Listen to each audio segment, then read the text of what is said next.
Hi friend, welcome to Kavyanayana cooking channel. ನಾನು ಸುಷ್ಮಾ. ಬನ್ನಿ, ಇವತ್ತು ನಮ್ಮ ಉತ್ತರ ಕರ್ನಾಟಕ ಶೈಲಿಯ ಚೌಳಿಕಾಯಿ ಪಲ್ಯನ ಯಾವ ಥರ ಮಾಡ್ತೀನಿ ಅಂತ ತುಂಬ ಸುಲಭವಾಗಿ ತೋರಿಸ್ಕೊಡ್ತೀನಿ. ಎಲ್ಲ ಮನೆಯಲ್ಲಿರೋ ಸಾಮಗ್ರಿಗಳನ್ನ ಬಳಸಿ ನಾನು ಯಾವ ಥರ ಮಾಡ್ತೀನಿ ಅಂತ ತೋರಿಸ್ಕೊಡ್ತೀನಿ. ಬನ್ನಿ ಫ್ರೆಂಡ್ಸ್.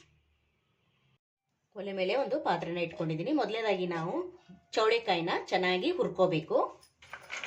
ನೋಡಿ, ಇದಕ್ಕೆ ನಾನು ಒಂದು 4 ಟೇಬಲ್ ಸ್ಪೂನ್ ಎಣ್ಣೆ ಹಾಕ್ಕೊಂಡು ಚೆನ್ನಾಗಿ ನಾನು ಹುರ್ಕೊತೀನಿ.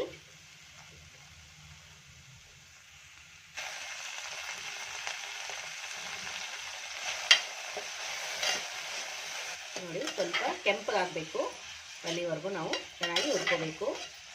ತುಂಬ ಅಂದರೆ ತುಂಬ ಚೆನ್ನಾಗಿರುತ್ತೆ ಫ್ರೆಂಡ್ಸ್. ಚಪಾತಿಗೆ, ಜೋಳದ ರೊಟ್ಟಿಗೆ, ಹಾಗೆ ಕಟಕ್ ರೊಟ್ಟಿ ಇದ್ರೂ ಕೂಡ ತುಂಬ ಚೆನ್ನಾಗಿರುತ್ತೆ. ಮೊಸರು ಇದ್ರ ಜೊತೆಗೆ ಮೊಸರು ಹಾಕ್ಕೊಂಡು ಚಟ್ನಿ ಪುಡಿಗಳು ಹಾಕ್ಕೊಂಡು ತಿಂತಾಯಿದ್ರೆ ಆಹಾ, ಅದ್ರ ಮಜಾನೇ ಬೇರೆ ಫ್ರೆಂಡ್ಸ್. ತುಂಬ ಅಂದರೆ ತುಂಬ ಚೆನ್ನಾಗಿರುತ್ತೆ ಫ್ರೆಂಡ್ಸ್. ನಾನು ಯಾವಾಗಲೂ ಈ ಥರ ಪಲ್ಯ ಮಾಡ್ತಾನೇ ಇರ್ತೀನಿ. ನೀವು ಚಪಾತಿಗಾದರೂ ಮಾಡ್ಕೋಬೋದು, ಹಾಗೆ ರೊಟ್ಟಿ ಏನಾದರೂ ಮಾಡ್ತಿದ್ರೆ, ಹಾಗೆ ಅಕ್ಕಿ ರೊಟ್ಟಿ ಮಾಡ್ತಾಯಿದ್ರು ಕೂಡ ನೀವು ಮಾಡ್ಕೋಬೋದು. ತುಂಬ ಚೆನ್ನಾಗಿರುತ್ತೆ. ಹಾಗೆ ನಮ್ಮ ಚಾನಲ್ನ ಇನ್ನೂ ಯಾರೂ ಸಬ್ಸ್ಕ್ರೈಬ್ ಮಾಡ್ಕೊಂಡಿಲ್ಲ, ಪ್ಲೀಸ್ ಹೋಗಿ ಸಬ್ಸ್ಕ್ರೈಬ್ ಮಾಡ್ಕೊಳ್ಳಿ. ಬೆಲ್ ಐಕನ್ನ ಪ್ರೆಸ್ ಮಾಡಿ ಆಲ್ ಅನ್ನೋ ನೋಟಿಫಿಕೇಷನ್ನ ಸೆಲೆಕ್ಟ್ ಮಾಡಿಕೊಂಡ್ರೆ ನಾವು ಹಾಕೋ ವಿಡಿಯೋ ಎಲ್ಲ ಮೊದಲು ನಿಮಗೆ ಬರ್ತದೆ ಫ್ರೆಂಡ್ಸ್. ಆಗ ಎಲ್ರಿಗಿಂತ ಮುಂಚೆ ನೀವೇ ನೋಡ್ಬೋದು.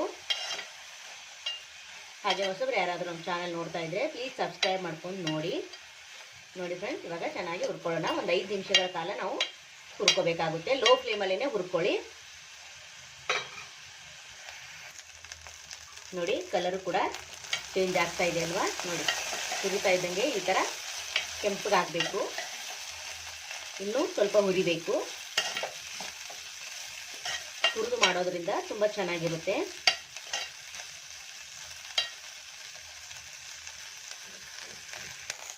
ನೋಡಿ ಫ್ರೆಂಡ್ಸ್, ಇಷ್ಟು ಹುರಿದಿದ್ದಾಗಿದೆ. ಇಷ್ಟು ಹುರಿದ್ರೆ ಸಾಕು. ಇವಾಗ ಇದನ್ನು ತೆಗಿಯೋಣ. ನೋಡ್ತಾ ಇದ್ದೀರಾ, ಕಲರ್ ಚೇಂಜ್ ಆಗಿದೆ ಅಲ್ವಾ. ಇವಾಗ ಒಲೆ ಆಫ್ ಮಾಡಿಕೊಂಡು ಇದನ್ನು ಒಂದು ಪ್ಲೇಟಿಗೆ ತೆಗಿತೀನಿ. ಇದರಲ್ಲೇ ಮತ್ತೆ ಇದೇ ಪಾತ್ರೆಗೆ ನಾನು ಒಗ್ಗರಣೆನ ಹಾಕ್ಕೊತೀನಿ. ಮತ್ತು ಅದೇ ಪಾತ್ರೆಗೆ 1-2 ಟೇಬಲ್ ಸ್ಪೂನಷ್ಟು ಎಣ್ಣೆನ ಸೇರಿಸ್ಕೊತಾ ಇದ್ದೀನಿ. ಇಲ್ಲಿ ಎಣ್ಣೆ ಏನು ಜಾಸ್ತಿ ಬೇಕಾಗಲ್ಲ. ಎಣ್ಣೆ ಹಾಕಿನೇ ನಾವು ಚೆನ್ನಾಗಿ ಫ್ರೈ ಮಾಡ್ಕೊಂಡಿರ್ತೀವಲ್ಲ, ಅದಕ್ಕೋಸ್ಕರ ಒಗ್ಗರಣೆಗೆ 1-2 ಟೇಬಲ್ ಸ್ಪೂನ್ ಮಾತ್ರ ಸೇರಿಸ್ಕೊಂಡಿದ್ದೀನಿ. ಎಣ್ಣೆ ಬಿಸಿಯಾಗಿದೆ. ನೋಡಿ, ಸಾಸಿವೆ ಹಾಗೆ ಜೀರಿಗೆನ ಸೇರಿಸ್ಕೊತಾ ಇದ್ದೀನಿ. ನೋಡಿ, ಸಾಸಿವೆ ಚಟಪಟ ಅಂತ ಇದೆ. ಈಗ ಕರಿಬೇವನ್ನ ಸೇರಿಸ್ತೀನಿ. ಹಾಗೆ ಒಂದು ದೊಡ್ಡ ಸೈಜ್ ಈರುಳ್ಳಿನ ಸಣ್ಣದಾಗಿ ಕಟ್ ಮಾಡ್ಕೊಂಡಿದ್ದೀನಿ, ಅದನ್ನು ಕೂಡ ಸೇರಿಸ್ಕೊತಾ ಇದ್ದೀನಿ. ಹಾಗೆ ಒಂದು ಟೊಮೊಟೊನ ಕಟ್ ಮಾಡಿ ಸೇರಿಸ್ಕೊತಾ ಇದ್ದೀನಿ.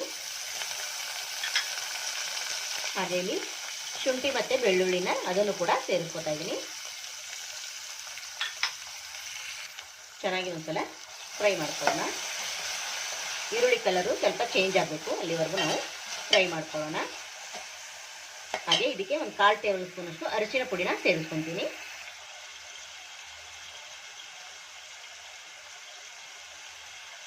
ಈಗ ಮತ್ತೆ ಒಂದು ಸ್ವಲ್ಪ ಮಿಕ್ಸ್ ಮಾಡ್ಕೊಳ್ಳೋಣ.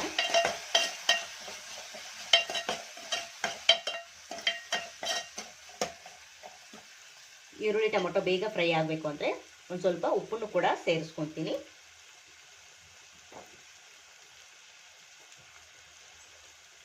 ಕಲ್ಲುಪ್ಪನ್ನ ಬಳಸಿ, ಆರೋಗ್ಯಕ್ಕೆ ತುಂಬ ಒಳ್ಳೆಯದು. ನೋಡಿ, ಸ್ವಲ್ಪ ಸೇರಿಸ್ಕೊಂಡಿದ್ದೀನಿ. ಆಮೇಲೆ ಮತ್ತೆ ನೋಡಿಕೊಂಡು ಮತ್ತೆ ಹಾಕೋಬೋದು. ಈಗ ಮತ್ತೆ ಒಂದು ಸತಿ ಚೆನ್ನಾಗಿ ಮಿಕ್ಸ್ ಮಾಡ್ಕೊಳ್ಳೋಣ. ಈಗ ಟೊಮೊಟೊ ಈರುಳ್ಳಿ ಚೆನ್ನಾಗಿ ಫ್ರೈ ಆಗಲಿ. ನೋಡಿ, ಚೆನ್ನಾಗಿ ಫ್ರೈ ಆಗಿದೆ. ಇವಾಗ ನಾನು 1 ಟೇಬಲ್ ಸ್ಪೂನಷ್ಟು ಖಾರನ ಸೇರಿಸ್ಕೊತೀನಿ. ನೀವು ಖಾರ ಎಷ್ಟು ತಿಂತೀರೋ ನೋಡಿಕೊಂಡು ಸೇರಿಸ್ಕೊಳ್ಳಿ. ಇಲ್ಲಿ ಹಸಿಮೆಣಸಿನ್ಕಾಯಿ ಪೇಸ್ಟು ಕೂಡ ಮಾಡಿ ಸೇರಿಸ್ಕೋಬೋದು. ಹಾಗೆ ಗರಂ ಮಸಾಲ ಒಂದು ಅರ್ಧ ಚಮಚದಷ್ಟು ಸೇರಿಸ್ಕೊತಾ ಇದ್ದೀನಿ. ಹಾಗೆ ಧನಿಯಾ ಪುಡಿ 1 ಟೇಬಲ್ ಸ್ಪೂನಷ್ಟು ಸೇರಿಸ್ತಾ ಇದ್ದೀನಿ. ಹಾಗೆ ಜೀರಿಗೆ ಪುಡಿ ಒಂದು 1/4 ಚಮಚದಷ್ಟು ಸೇರಿಸ್ಕೊಂಡು ಈಗ ಚೆನ್ನಾಗಿ ಮಿಕ್ಸ್ ಮಾಡ್ಕೊಳ್ಳೋಣ. ನೋಡಿ, ತುಂಬ ಸಿಂಪಲ್ ಆಗಿ ಮಾಡ್ಕೋಬೋದು ಫ್ರೆಂಡ್ಸ್. ಯಾವುದು ಮಸಾಲೆ ಜಾಸ್ತಿ ರುಬ್ಬಂಗಿಲ್ಲ, ಆ ಥರ ಏನೂ ಹಾಕಂಗಿಲ್ಲ ಫ್ರೆಂಡ್ಸ್. ಕ್ವಿಕ್ ಅಂತೆ ಈಸಿಯಾಗಿ ಮಾಡ್ಕೋಬೋದು. ಈಗ ಸ್ವಲ್ಪ ನೀರನ್ನು ಸೇರಿಸ್ಕೊತೀನಿ.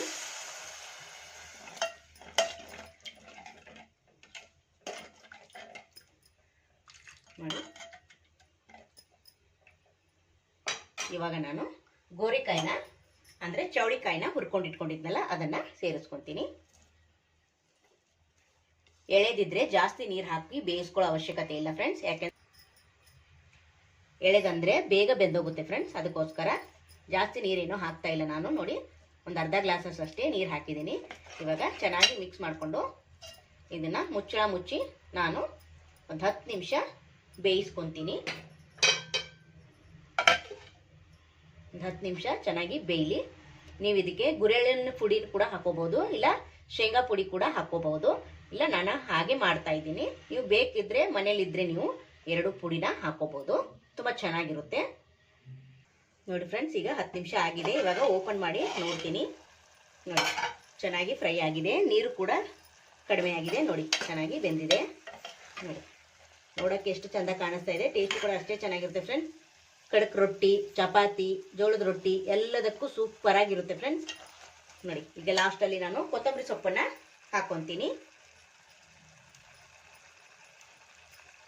ಇದ್ರ ಜೊತೆಗೆ ಮೊಸರು, ಚಟ್ನಿ ಪುಡಿ, ಜೋಳದ ರೊಟ್ಟಿ ಹಾಕೊಂಡು ತಿಂತಾ ಇದ್ರೆ ಅದ್ರ ಮಜಾನೇ ಬೇರೆ. ತುಂಬಾ ಅಂದ್ರೆ ತುಂಬಾ ಚೆನ್ನಾಗಿರುತ್ತೆ ಫ್ರೆಂಡ್ಸ್. ನೀವು ಕೂಡ ಒಂದ್ಸತಿ ಟ್ರೈ ಮಾಡಿ ನೋಡಿ. ಈಗ ಒಲೆನ ಆಫ್ ಮಾಡ್ಕೊಂತೀವಿ. ನಾನು ಸರ್ವ್ ಮಾಡ್ತೀನಿ. ಬನ್ನಿ ಫ್ರೆಂಡ್ಸ್, ಬೌಲ್ಗೆ ಸರ್ವ್ ಮಾಡ್ಕೊತೀನಿ.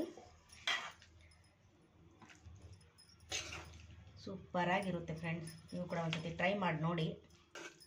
ಮೊಸರು, ಚಟ್ನಿ, ಹಾಗೆ ಜೋಳದ ರೊಟ್ಟಿ ಇಲ್ಲ ಚಪಾತಿ ಯಾವುದಾದ್ರೂ ತಿನ್ಬೋದು ಫ್ರೆಂಡ್ಸ್. ಸೂಪರ್ ಆಗಿರುತ್ತೆ. ನೀವು ಕೂಡ ಒಂದ್ಸತಿ ಟ್ರೈ ಮಾಡಿ. ನಮ್ಮ ಉತ್ತರ ಕರ್ನಾಟಕ ಶೈಲಿಯಲ್ಲಿ ಚೌಳಿಕಾಯಿ ಪಲ್ಯ ಯಾವ ಥರ ಮಾಡಿದ್ದೀನಿ ಅಂತ ನೋಡಿದ್ರಲ್ಲ. ಹಾಗೆ ನಮ್ಮ ವಿಡಿಯೋನ ಇಷ್ಟ ಆದರೆ ನಿಮಗೆ ಪ್ಲೀಸ್ ಲೈಕ್ ಮಾಡಿ, ಶೇರ್ ಮಾಡಿ, ಕಮೆಂಟ್ ಮಾಡಿ, ಸಬ್ಸ್ಕ್ರೈಬ್ ಮಾಡ್ಕೊಳ್ಳಿ. ನಮ್ಮ ವಿಡಿಯೋ ನೋಡಿದ್ದಕ್ಕಾಗಿ ನಿಮ್ಮೆಲ್ಲರಿಗೂ ಧನ್ಯವಾದಗಳು. Thank you for watching. ನಮಸ್ಕಾರ ಫ್ರೆಂಡ್ಸ್.